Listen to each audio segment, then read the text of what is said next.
What's up, everybody? Welcome to Motivation with an Edge presents Raising My Daughter in This Fucked Up World, part one, the plan. So the plan, we all have different ways of looking at life, of course, and parenting is something we all have to take big responsibility for.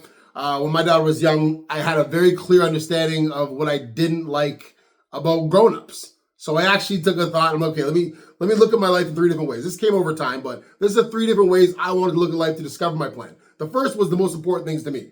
And for me personally, we all have different ones. Some people come from culture, some people come from personality. Mine was very clear. I want my daughter to be confident, have free will, and be authentic.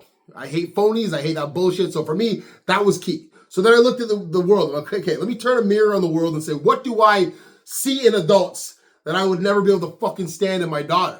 Right? You can go through a ton. I was able to identify a lot of them. Start with those things: the confidence, lack confidence, insecurity, politics, religion. I know that's a big one for some people, but me, that takes away from the free will. I don't ever want my daughter to think something before she sees the situation. You know what I mean? That's what politics and religion are to me. I know it's different for everybody else. So I looked at that. I'm okay, let me get the top 20.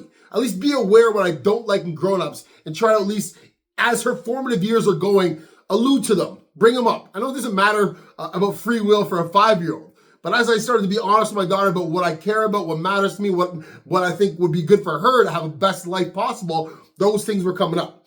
The second, one of the more important ones, of course, is me, you. What are we showing our kids? I talk about kids being sponges, and if you're a great father, your kid will look up to you, right? They see you as some sort of role model. For me, I talked about before the egomaniac stuff. That I didn't realize till maybe 5 years into her life. I knew about the temper. I knew about the anger. I knew about the impulse control. I knew about the compulsive nature. I knew about my financial nonchalance and all that kind of stuff. So I'm like, okay, let me be cognizant of these things. So when my daughter sees a downside, at least she will be able to use it as we discuss for accountability, for growth, things like that. Like I was going to be myself. But I didn't want her to take the things I don't like. And it's hard to do as I say, not as I do. Instead, just be honest. This is what I am. This is what I struggle with. These are the things I hope you don't get from me, right? The third one takes a little more awareness of self and a little more awareness of your own background. It's what do you get from your parents, both good and bad. So I look at my mom, sweetest, she's the sweetest woman ever. She's so caring, so loving. That's beautiful. My father was a bigger influence on my life. My father, better man than I ever was. He's virtuous. He was selfless. He was generous. He was loyal. He marched to the beat of his own drum. He's told like it was. All the great traits I love about myself, I got from my father.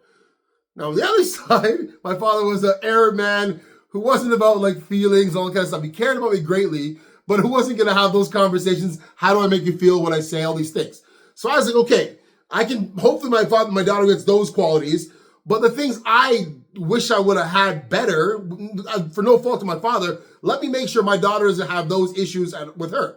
So I'm able to take the worldview, forecasting, adulthood in whatever ways, anecdotally, of course, it's not an exact science, then my own self, get the best of me, make sure the worst of me doesn't hit her, and then my own parents, put those together, and a plan is there. Now, it's not an exact science, like I said, but at least if we're aware, all parents, if we're aware of all these important factors, we talk to our kids about them, we bring them up, we make sure they're addressed, at least it gives our kids the best, our daughters especially, the best chance to have a great life. So thank you so much for watching. I hope those helped at least give you an idea of how to plan in some ways. Like, comment, let me know if you have a better idea. I'd love to hear them. Like, subscribe, share. Thank you very much for your time. Look forward to the next video. Take care.